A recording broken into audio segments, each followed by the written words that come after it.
Hello everyone, welcome to study vibe पे आप सभी का स्वागत है। और जो हमारी लेक्चर सीरीज चल रही है भारत में यूरोपियन के आगमन से गांधी युग की कहानी, तो उसी लेक्चर सीरीज के दरमियान हमने दो लेक्चर अभी तक कल तक हमने दो लेक्चर्स देख लिए, पढ़ लिए। अगर आपको समझ में आ रहा है तो अच्छी बात है, नहीं आ रहा है तो आप कमेंट बॉक्स में ज़रूर बताइएगा, मैं उसको और अच्छी तरीके से आपको एक्सप्लेन करूँगा। साथ में अब हम यहाँ तक हमारा जो टर्म था वो बहुत ही अच्छी तरीके से हो चुका है, ठीक है ना।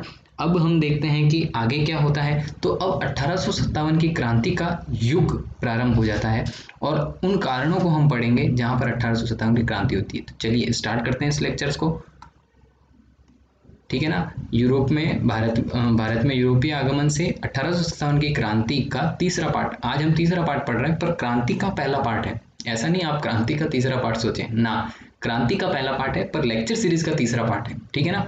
यहाँ पर ये चीज लिखने में थोड़ा सा मिस्टेक हुई है, क्रांति का पहला पार्ट है पर लेक्चर सीरीज का तीसरा अध्याय है, ठीक है ना। माई सेल्फ आशुतोष टेलर, आप सभी का स्वागत करता हूँ मैं स्टडी वाइब एजुकेशन पर। Study vibe education online platform है, यूट्यूब के माध्यम से शॉर्ट वीडियोस दी जाती हैं जीके की, करंट अफेयर्स की, और उसी के साथ में इंग्लिश के वोकेबलरी की भी कुछ लेक्चर सीरीज दी जाती है। और साथ ही साथ आपको करंट में जो भी इश्यूज चल रहे हैं, जो टॉपिक कवर नहीं होते हैं, या न्यूज़ चैनल से जो भी आउटलेट्स मिलते हैं, उसके बिहाफ पे एक लेक्चर सीरीज आपको जरूर प्रोवाइड करते हैं। आप एंजॉय कर सकते हैं यहाँ से, और लॉट ऑफ नॉलेज आपको यहाँ पे मिल सकता है, ठीक है ना।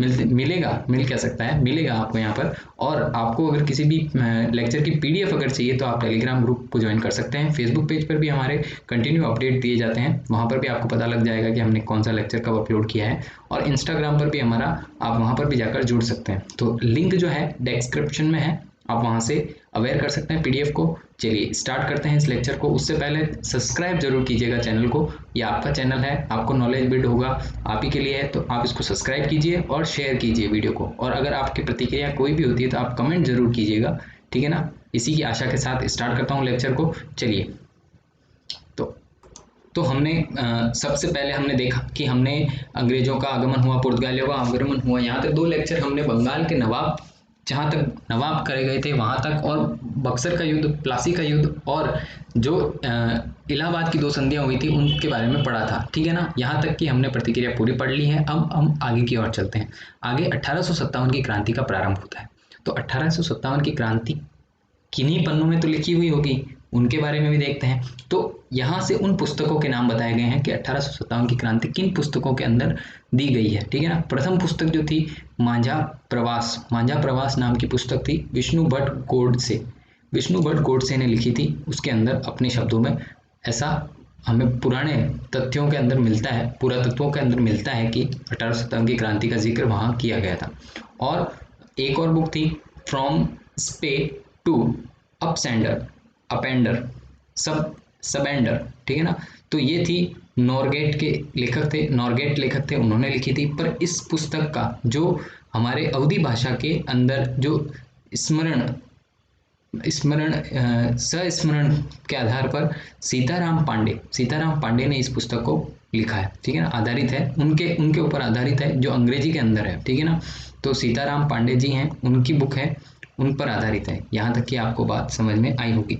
अब यहाँ से 1857 की क्रांति क्यों हुई थी, उनके कारणों को सबसे पहले हम डिस्कस करेंगे। तो इस लेक्चर में अभी 1857 के क्रांति के कारणों को हम डिस्कस करेंगे। उसके साथ में आपको अगर ऐसा लगता है कि मैं लिखकर आपको डायरेक्ट ही समझाऊं तो आप मुझे कमेंट में ज़रूर बता सकते हैं। पर अभी मैं क्या है, थोड़ा सा लिख के फिर आपको एक्सप्लेन करूंगा, फिर थोड़ा लिख के फिर एक्सप्लेन करूंगा। तो आपको लिखा हुआ मैटर एक्सप्लेन करूंगा ताकि उसमें समय बचेगा और ज़्यादा से ज़्यादा कंटेंट मैं आपको समझा पाऊंगा और कर भी पाएंगे, ठीक है ना। चलिए आगे देखते हैं।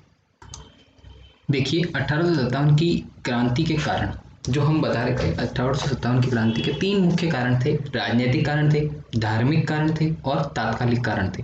तो इन तीनों कारणों को हम एक साथ पढ़ते हैं और उनके अंदर भी देखते हैं कि क्या क्या घटनाएं घटी गई जिसके द्वारा अंग्रेजों ने शासन करना प्रारंभ किया। 1857 की क्रांति इस तरह से फैली, किस तरह से फैली, उसके कारणों को हम देखते हैं। शासन करने आए थे, शासन तो करेंगे, और किस तरह से करते हैं वो चीज़ें हम यहाँ पर डिस्कस करते हैं। देखिए पहला कारण है राजनीतिक कारण। राजनीतिक कारण में क्या होता है कि इन्होंने अधीनस्थ घेरे की नीति अपनाई। मतलब इन्होंने क्या किया, दो राज्यों को आपस में भिड़ाया, लड़ाई करवाई। मतलब उसको कहा कि वो आपके ऊपर आक्रमण करना चाहता है, हम आपको सपोर्ट करेंगे, हम आपको क्या करेंगे, सहायता देंगे, अपनी सेना देंगे, ठीक है ना। यही कह के उन्होंने क्या किया, सबसे पहले तो लड़ाई करवाई। जैसे आपको बताते हैं कि बिहार और एग्जाम्पल लेता हूँ, जैसे बिहार और उड़ीसा, इन दोनों की राजाओं को लड़ाया, ठीक है ना। उन बिहार के पास जाते थे तो कहते थे उड़ीसा वाले ऐसा कर रहे हैं, और उड़ीसा में जाते थे तो बिहार वालों के लिए ऐसा बोलते थे। तो दोनों ही राजाओं को अपने आपस में क्या करते थे, लड़ाई के लिए बोलते थे कि ये आपके साथ युद्ध करना चाहते हैं, ये आपके साथ युद्ध करना चाहते हैं, पर एक के साथ वो क्या रहते थे, दोनों के साथ कम अपना पूरा करते थे, ठीक है ना, अपना स्वार्थ सिद्ध करने के लिए दोनों को लड़ाते थे। तो ये थी बफर स्टेट बनाने की वैल्यू। मतलब अगर एक राज्य अगर आपके अधीन आ रहा है तो दूसरे राज्य को आपके पक्ष में ले लो और इसे बफर विलियन बना लो। बफर स्टेट बनाने की विधि कहा गया था। बफर स्टेट में मतलब एक राज्य को दूसरे राज्य में विलय करने की कोशिश करते हैं, जैसे उस राजा को कह देते हैं। फिर बीच में मध्यस्थता का काम, मतलब युद्ध होगा तो मध्यस्थता कौन कराएगा, अंग्रेज कराएंगे, ठीक है ना।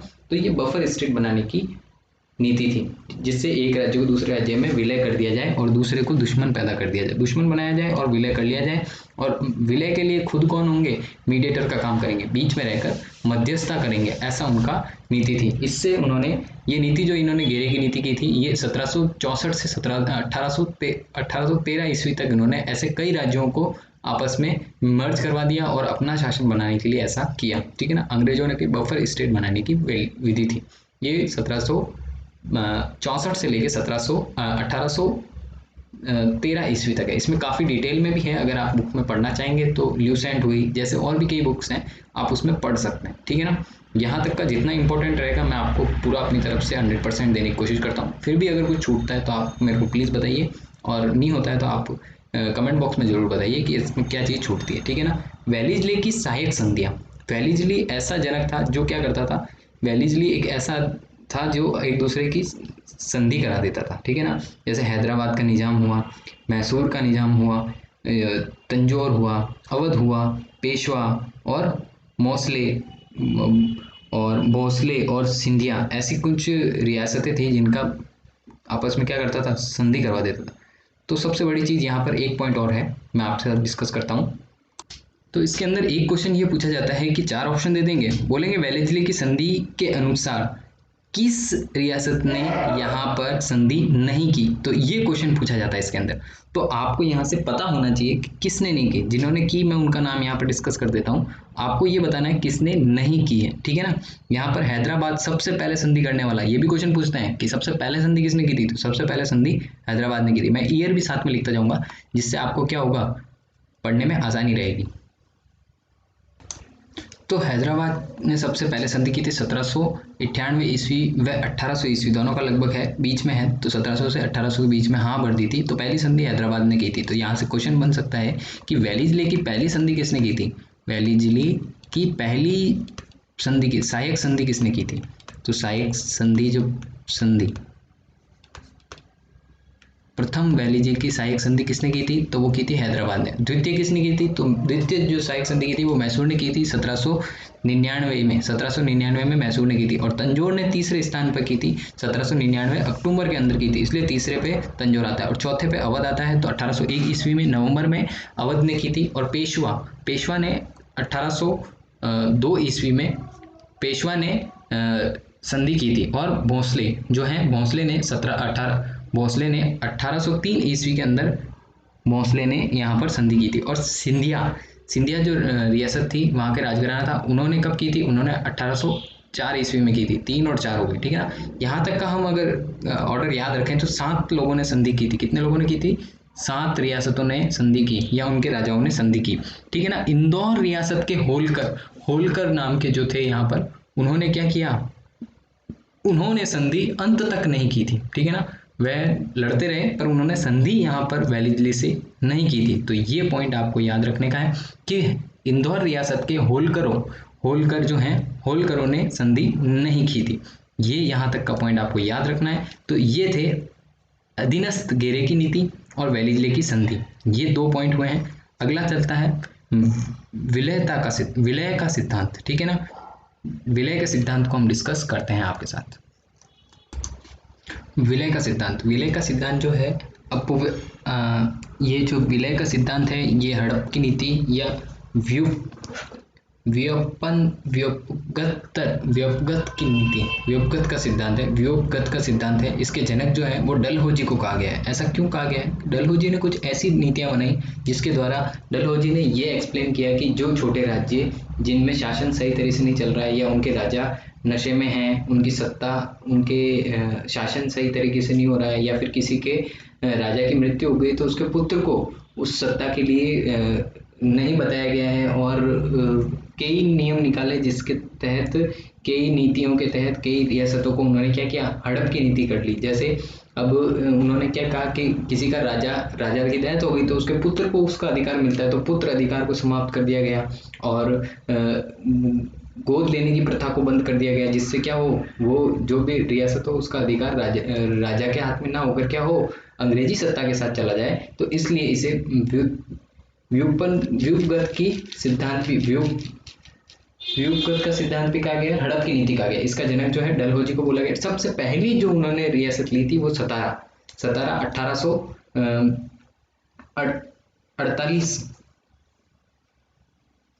1848 ईस्वी में सतारा को सबसे पहले उन्होंने क्या किया, उस रियासत को हड़प लिया। ठीक है ना, हड़प की नीति के तहत सबसे पहली जो थी वो थी सतारा को लिया। फिर उसके बाद में सबलपुर जो है 1849। अब इसमें क्या होता है, प्रश्न जो बनते हैं ये क्रम में ही बनते हैं कि आपको ये बताइए कि इनमें से ऑर्डर बताइए, पहला दूसरा तीसरा बताइए या अंतिम बताइए, यही प्रश्न पूछे जाते हैं। इसलिए ऑर्डर को थोड़ा सा मैंने ईयर वाइज इसको अरेंज करके फिर आपको प्रेजेंट कर रहा हूँ ताकि आपको याद रह सके सब। सबलपुर जो है वो 1849 ईस्वी से, ये उड़ीसा के अंदर है, तो इसका ध्यान रखना है, उड़ीसा में है। और जेतपुर जो है वो बुंदेलखंड के अंदर है 1849 ईस्वी में भी, ये भी 1849 में है, तो ये बुंदेलखंड का है। ठीक है ना, और अगर सबलपुर ना लिखा है, उड़ीसा लिखा हुआ है तो आपको यही राइट करना है। ठीक है, और जेतपुर लिखा हुआ ना है, बुंदेलखंड लिखा हुआ है तो आपको बुंदेलखंड को राइट करना है। इस तरह से आपको बताना है। ठीक है ना, बघाट जो है, बघाट उसे 1850 में इन्होंने हड़प लिया गया। और झांसी की रानी जो युद्ध हुआ था वो भी इसी तरह से हुआ था, इसी का था कि उनका पुत्र शासन नहीं कर पाएगा। जो झांसी की रानी थी उसने युद्ध भी किया और उसके बाद में अंग्रेजों ने खूब लड़ी मर्दानी, वो तो झांसी वाली रानी, उन्होंने काफ़ी अच्छा युद्ध अंग्रेजों के सामने लड़ा, और इसके ऊपर अच्छी मूवी भी बनी हुई है, आप देख सकते हैं। बहुत ही अच्छा युद्ध किया था, अंतिम वक्त तक अपने बच्चे को अपनी पीठ पर बांध कर अंग्रेजों के सामने बहुत ही शानदार, रोंगटे खड़े करने वाला जो किस्सा है, अगर सुनते हैं आज तो भी वो भी होता है कि इतना वीर योद्धाएं थी, हमारे वीरांगनाएं थी, योद्धा थे। ठीक है ना, तो झांसी को भी 1853 के अंदर, ये आपको याद रखना बहुत जरूरी, झांसी को 1853 के अंदर अधीन कर लिया गया। उसके बाद में उदयपुर को अधीन किया गया 1852 के अंदर, और नागपुर में है जो 1854 के अंदर नागपुर को किया गया। तो पहले ये थोड़ा क्रम को थोड़ा सा ध्यान रखना, क्योंकि ये ऊपर नीचे है पर हुआ बाद में है, प्रोसेस पहले ही चालू कर दिया था करने का पर लिया बाद में, ऐसा है। ठीक है ना, यहाँ तक का ये जो था ये था विलय का सिद्धांत आपने पढ़ा। ये भी एक नीति थी जिसके तहत 1857 की क्रांति का प्रारंभ हुआ था। फिर इसमें 3 कानून बना दिए गए, जैसे काले कानून कह सकते हैं, 3 काले कानून इनमें बनाए गए जो किसानों के ऊपर थोपे गए। स्थाई या इस्तमारी कहा गया, फिर रेयतबाड़ी कहा गया, और महालबाड़ी कहा गया। 3 ऐसे कानून बनाए गए अंग्रेजों के द्वारा उनसे टैक्स लेने के लिए। ठीक है ना, किसानों से, आम आदमी से टैक्स लेने के लिए 3 कानून बनाए गए, काले कानून बनाए गए। ठीक है ना, 1790 ईस्वी के अंदर कर्नल वॉलिस द्वारा एक नियम बनाया गया, जो कानून बनाया गया उसके अंदर टैक्स लिया गया, तो उसके अंदर इसे स्थाई या इस्तमारी कहा गया। इस्तमारी आगे मैं आपको एक्सप्लेन करूंगा ये चीजें क्या होती है। ठीक है ना, अभी आपको इतना ध्यान रखना है कि इस्तमारी का किसने कौन जनक है। ठीक है, और कहाँ कहाँ प्रारंभ हुई, तो बंगाल में प्रारंभ हुई, और बिहार में प्रारंभ हुई, यूपी में प्रारंभ हुई। एक्चुअल में ये 5 चीजें होंगी, मैं आप पांचों को कंपेयर करके आपको वहाँ एक्सप्लेन करूंगा। आप अभी ये ध्यान रखिए कि एक कानून व्यवस्था है जिसके अंदर टैक्स लिया जाता है। ठीक है ना, रेयतबारी जो है वो भी एक टैक्स व्यवस्था है। 1792 ईस्वी के अंदर कर्नाटक के 12 महल में प्रारंभ की गई। ठीक है ना, डेविड रिकॉर्डर के नियम पर आधारित थी, तो यहाँ पर रेयतबारी हुई। ठीक है ना, मुंबई और असम के अंदर इसको प्रारंभ किया गया। ठीक है, इसके बाद आती है महलबारी। महलबारी हॉस्ट मैकेंजी हॉस्ट मैकेंजी द्वारा ये प्रारंभ की गई महलबाड़ी महलबाड़ी महलबाड़ी महलबाड़ी को, और ये करा गया आगरा, अवध और पंजाब। इन्होंने क्या हुआ कि जिन जिन जिन राज्यों पे इनका अधिकार हो गया वहां पर अब टैक्स वसूल करना प्रारंभ कर दिया गया। ठीक है ना, ताकि लोगों का शोषण हो सके। ये इनकी नीतियां थी। तो अभी देखेंगे लास्ट में तो बहुत ही क्रूर नीतियां थी, लोगों को परेशान करना, उनसे पैसे लेना, ये सब सारी चीजें आगे आपको समझ में आएगी। भारत के पहली बार जमीन के नक्शे बने थे। ठीक है ना, तो आपको ये चीज ध्यान रखनी है कि महलबारी जो थी उसके अंदर क्या नीति थी। उसके अंदर ये नीति थी कि भारत में सबसे पहले क्या बने थे, जमीनों के नक्शे बनना प्रारंभ हो गए थे। आपको ये चीज यहाँ पर ध्यान रखनी है।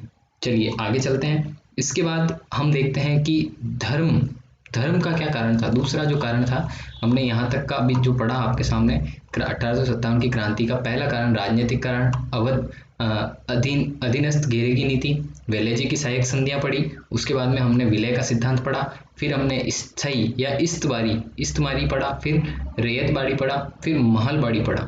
ठीक है, अब हम दूसरा कारण पढ़ते हैं कि दूसरा जो कारण है, दूसरे कारण को यहाँ पर पढ़ना प्रारंभ करते हैं। दूसरा जो कारण है वो दूसरा कारण क्या है कि धार्मिक कारण। धार्मिक क्या कारण थे कि जिनकी वजह से 1857 की क्रांति का प्रारंभ हुआ। चलिए डिस्कस करते हैं इसको, बने रहिए मेरे साथ आप, मैं इसको डिस्कस करता हूँ आपके साथ। तो धार्मिक कारणों के अंदर पहला कारण है 1829 ईस्वी में चार्टेड एक्ट। इन्होंने कुछ एक्ट ऐसे बनाए जिनके तहत धार्मिक लोगों को आहत पहुंची।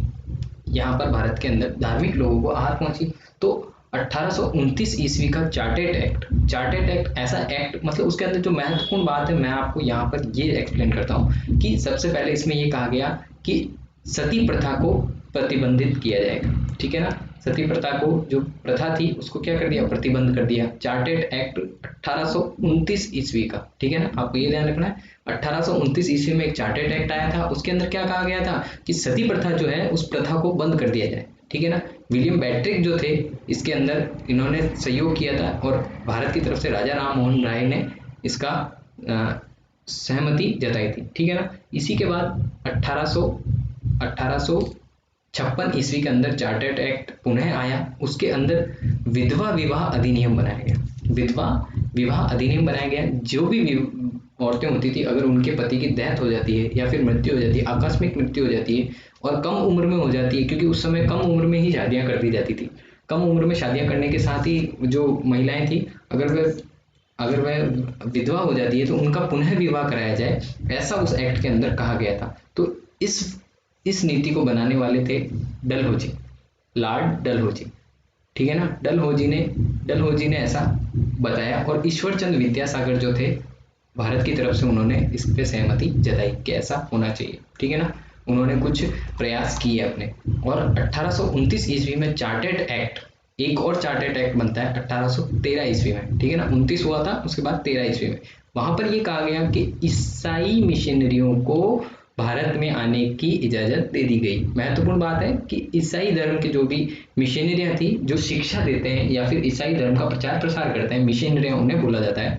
तो उनके लिए बोला गया है कि आप भारत में आइए और अपने धर्म का प्रचार प्रसार कीजिए। तो धर्म के प्रचार प्रसार के लिए उनको इजाजत दे दी गई। 1830 ईस्वी के अंदर 1830 ईस्वी के अंदर ईसाई मिशनरियों को धर्म परिवर्तन की इजाजत मिल गई। तो मतलब यहाँ पर क्या हो गया कि धर्म को आप क्या कर सकते हैं, परिवर्तित कर सकते हैं, ऐसा यहाँ पर बोल दिया गया। तो ये चीज भी आपको समझ में आ गई होगी यहाँ से। तो आज हमने दो कारण पढ़े। आज लेक्चर छोटा रहेगा, आने वाले लेक्चर में मैं वापस बड़ा कर दूंगा इसे, पर इसमें थोड़ा सा ये रहता है कि तात्कालिक कारण है। मैं कोशिश करता हूँ अगर इस लेक्चर में पूरा हो जाता है तात्कालिक कारण तो मैं अभी समझा दूंगा। ठीक है ना, और नहीं होता है तो अपन इसको आगे वाले लेक्चर में ले लेंगे। यहाँ तक हमने पढ़ा तो एक बार रिविजन वापस कर लेते हैं, हमने क्या क्या पढ़ा है अभी तक थोड़ा डिटेल में। 1857 की क्रांति हमने पढ़ी, पहली पुस्तकें जिसके अंदर इसका जिक्र किया गया है, उनके बारे में पढ़ा। फिर 1857 की क्रांति के बारे में पढ़ा, तो क्रांति के क्या कारण थे, राजनीतिक कारण, धार्मिक कारण और तात्कालिक कारण। तो राजनीतिक कारण के अंदर पहला जो कारण था उसके दो भाग किए गए हैं कि अधीनस्थ घेरे की नीति और वेलेस्ली की संधि, सहायक संधियां। उसके बाद में विलय का सिद्धांत पढ़ा था हमने दूसरे नंबर पे। तीसरे नंबर पे हमने पढ़ा था इस्तवारी, और चौथे नंबर पे पढ़ा था रेतवारी, और पांचवें नंबर पढ़ा था माहलवारी। माहलवाड़ी के बाद में हमने धार्मिक कारणों को देखा, तो चार्टेड एक्ट 1829 आया था जिसके अंदर सती प्रथा को प्रतिबंधित किया गया था। 1856 का चार्टेड एक्ट आया था जिसमें विधवा विवाह को अधिनियम बनाया गया, और 1813 का चार्टेड एक्ट आया, उसमें ईसाई मशीनरियों को भारत में आने की इजाजत दे दी गई, और 1830 के अंदर जो मिशनरी हैं उनके धर्म के परिवर्तन की इजाजत मिल गई। तो यहाँ तक हमने पढ़ा, और अब देखते हैं हम धार्मिक कारण हो चुके हैं, अब तात्कालिक कारणों के ऊपर आते हैं। तो उस समय ऐसे क्या तात्कालिक कारण बने जिसके कारण ऐसा 1857 की क्रांति हुई, चलिए देखते हैं तात्कालिक कारण। तीसरे नंबर पे हो गए तात्कालिक कारण, सॉरी।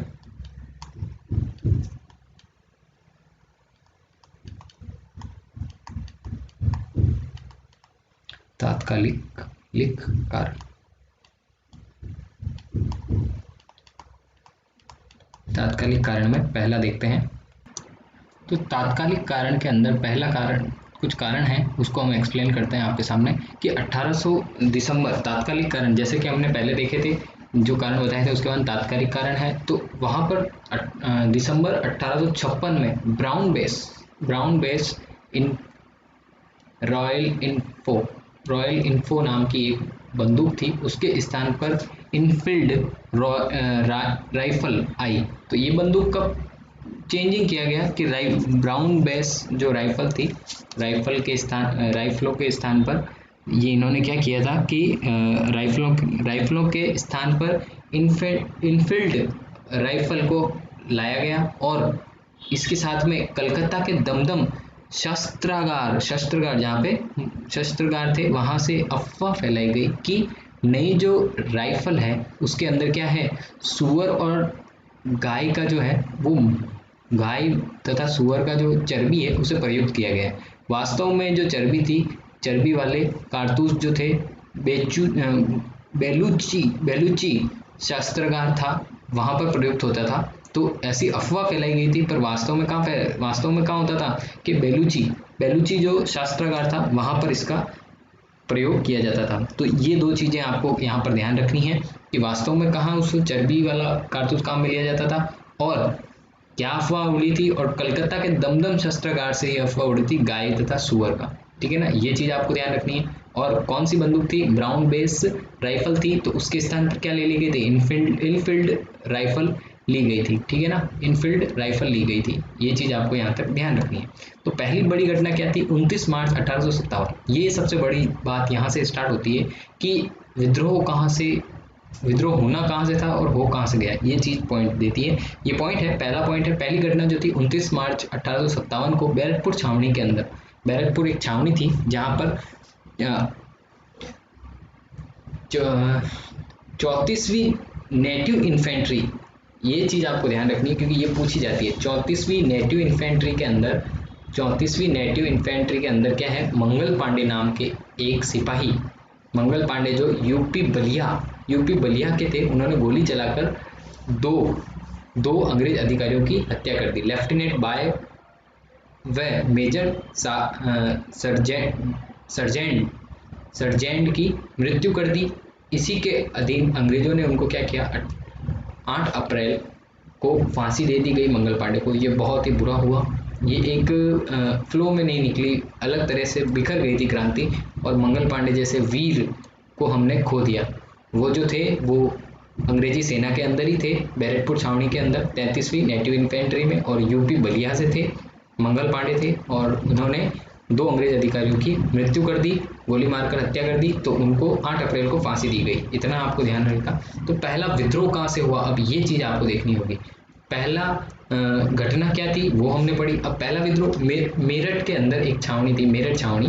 तो मेरठ छावनी के अंदर क्या हुआ कि 10 मई 1857 ईस्वी को कुछ सैनिकों ने विद्रोह कर दिया और दिल्ली चले गए।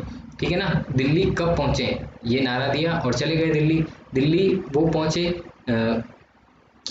12 मई को, लगभग 2 दिन में पहुंच गए, ठीक है ना। बैरकपुर पैदल ही गए थे, मेरठ से दिल्ली पहुंच गए। 12 मई 1857 को दिल्ली पहुंच गए और बहादुर शाह जफर से मिले और बहादुर शाह जफर को भारत का बादशाह घोषित कर दिया उन लोगों ने, ठीक है ना। उसके बाद में क्या करते हैं वो लोग ये करते हैं कि उसके बाद में उस समय क्रांति की जो तिथि निर्धारित की गई थी वो 31 मई की गई थी, ठीक है ना। क्रांति की जो तिथि हमने डिसाइड की थी सबने मिलके, वो 31 मई की थी। उसका प्रतीक जो रखा था वो रखा था रोटी, कमल और फूल, ये दोनों चीज रखे थे। उस समय आपातकालीन मुख्यालय जो था वो इलाहाबाद को बनाया गया था। किसको बनाया गया था? इलाहाबाद को तात्कालिक मुख्यालय, इलाहाबाद को तात्कालिक मुख्यालय बनाया गया था। और रोटी और कमल का फूल जो था वो क्या था? प्रतीक था। और तिथि जो तय की गई थी 31 मई 1857 तय की गई थी, ठीक है ना। यहाँ तक आपको कुछ प्रॉब्लम नहीं आई होगी। और गवर्नर जनरल जो था वो लॉर्ड कैनिंग था, उस समय गवर्नर जनरल लॉर्ड कैनिंग थे, ये चीज़ आपको ध्यान रखनी है। ये मुख्य मुख्य बातें थी जिन्हों को हमने यहाँ पर आपके सामने उतार दिया है ताकि आपको ध्यान रहे कि 1857 की क्रांति की डेट क्या थी, प्रतीक क्या था और आपातकाल के समय मुख्यालय कौन सा था, आपातकालीन मुख्यालय कौन सा था और गवर्नर जनरल कौन थे। यहाँ तक की आपको बात समझ में आई होगी। उस समय कौन कौन कहाँ कहाँ के शासक थे, तो यहाँ पर समथिंग 10 12 13 14 शासकों का नाम आता है जिन्होंने इस के अंदर भाग लिया था। तो दिल्ली के बहादुर शाह जफर, जीनत महल और बख्त खां उनके सेनापति थे। इन तीनों ने हिस्सा लिया था। उस समय ब्रिटिश नायक जो था वो जॉन निकोलसन और हेडसन, दो नाम के नायक थे उनके समय, ठीक है ना, दिल्ली के, ठीक है। और दबाने को 30 सितंबर 1857 को उन्होंने दबा दी थी क्रांति को, ठीक है ना। ठीक है, ये चीज इसने बताई गई। और लखनऊ के थे बेगम हजरत महल, जो महक परी के नाम से जानी जाती है, बेगम हजरत महल, जिन्होंने बहादुर शाह जफर को अपना योगदान दिया। तो उस समय वहाँ के अंग्रेजी शासक थे सर कैपेबेल थे अंग्रेजी शासक। और बेगम जीनत महल लखनऊ की तरफ से आई थी, ठीक है ना। इलाहाबाद और बनारस की तरफ से लियाकत अली जो थे उन्होंने नेतृत्व किया था क्रांति का। और उस समय कर्नल नील जो थे वो वहाँ के अंग्रेजी अधिकारी थे। तो इसके साथ में एक दो और हैं, वो भी देख लेते हैं, टाइम है थोड़ा सा भी। तो चौथे नंबर पर हम लिखते हैं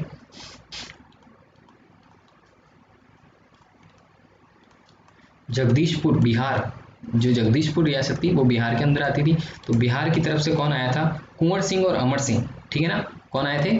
बिहार की तरफ से आए थे कुंवर सिंह और अमर सिंह। कुंवर सिंह और अमर सिंह, बिहार की तरफ से दो जने आए थे, कुंवर सिंह और अमर सिंह आए थे। और अंग्रेजी अधिकारी जो था विलियम ट्रेलर वहाँ का अंग्रेजी अधिकारी था। और मेजर विसेट आयर जो थे वो वहाँ के अंग्रेजी अधिकारी, दो अंग्रेजी अधिकारी वहाँ पर थे, ठीक है ना, बिहार के जगदीशपुर में, ठीक है। उड़ीसा की बात की जाती है तो उड़ीसा के अंदर कौन था? उड़ीसा के अंदर सुरेंद्र साई थे, जिन्होंने क्रांति का नेतृत्व किया था, ठीक है ना। यहाँ पर अंग्रेज अधिकारी का कुछ क्लियर नहीं है। छोटा नागपुर जो था, छोटा नागपुर जो था वहां से किसने क्रांति की? आदिवासी गोलू थे जिन्होंने क्रांति का नेतृत्व किया था, ठीक है। 7वें नंबर पर आती हैं कानपुर का नेतृत्व जो किया था वो किया था नाना साहेब तथा तात्या टोपे। और नाना साहेब और तात्या टोपे के अंग्रेजी अधिकारी थे सर कैपेबेल, ठीक है ना। नाना साहेब व तात्या टोपे और सर कैपेबेल, अंग्रेजी अधिकारी जो थे वो सर कैपेबेल थे, कैपेबेल, ठीक है ना। 8वें नंबर पर आती है झांसी जो आती है वो ग्वालियर में आती है। ठीक है, झांसी ग्वालियर, झांसी ग्वालियर की आती है। तो 8वें नंबर पर झांसी ग्वालियर से कौन आया था, इन्होंने रानी लक्ष्मीबाई, ठीक है, झांसी की रानी लक्ष्मीबाई ने क्रांति का, लक्ष्मीबाई एवं तात्या टोपे, एवं तात्या टोपे, तात्या टोपे, इतने लोगों ने क्रांति के लिए बहुत योगदान दिया था, ठीक है ना, तात्या टोपे। और इसमें था ह्यूरोज, ह्यूरोज नाम के अंग्रेजी अधिकारी थे, ह्यूरोज, ठीक है। और 9वें नंबर पर आता है बेरोड, बेरोथ, बेरोथ नाम का रियासत आती है, वो साहूमल, साहूमल नाम के क्रांतिकारी ने वहाँ का नेतृत्व किया।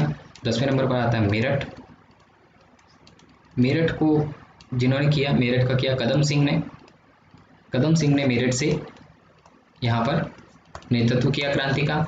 और 11वें नंबर पर आता है, 14 है, इनको 14 को कंप्लीट कर देता हूँ मैं, इसके बाद में अपना वो ही रहेगा, थोड़ा सा रहेगा उसके पार्ट को, उसको अपन कल एक्सप्लेन कर लेंगे, ठीक है ना। 1857 की क्रांति का स्वतंत्रता प्राप्ति, ठीक है ना, आंदोलन देखेंगे और उसमें स्वतंत्रता प्राप्ति देखेंगे। तो यहाँ पर अगला जो है कोटा, कोटा के अंदर मेहराब खां, मेहराब खां, कोटा के मेहराब खां थे, ठीक है, इनकी भी कहानी है, मैं आपको उसमें बताऊंगा, एक्सप्लेन करूंगा। मेहराब खां और लाला जयदयाल, जिन्होंने अंग्रेजी अधिकारी का गर्दन काट के क्या कर दी, किले पर लटका दी, ठीक है ना। अंग्रेजी अधिकारी के खिलाफ, अंग्रेजी अधिकारी के खिलाफ फातिवा जारी किया गया था। अंग्रेजों ने क्या किया था, अंग्रेजों के खिलाफ क्या किया इन्होंने, अंग्रेजों के खिलाफ फलवा जारी किया था, ठीक है।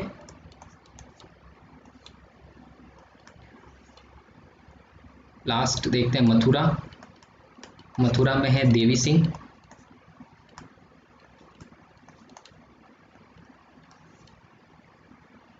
बरेली खान बहादुर, खान, ठीक है। Thank you so much student, यहाँ तक हमने कर लिया है। इसके आगे हम आंदोलनों को देखेंगे, स्वतंत्रता प्राप्ति को देखेंगे। कल मिलते हैं आपसे, thank you so much, bye bye, safe रहिए, have a nice day, stay tune, और कोरोना वायरस से सुरक्षित रहें, घर में रहें, और यही अपील करते हैं। इसी के साथ इजाज़त देता हूँ। Thank you so much for watching this.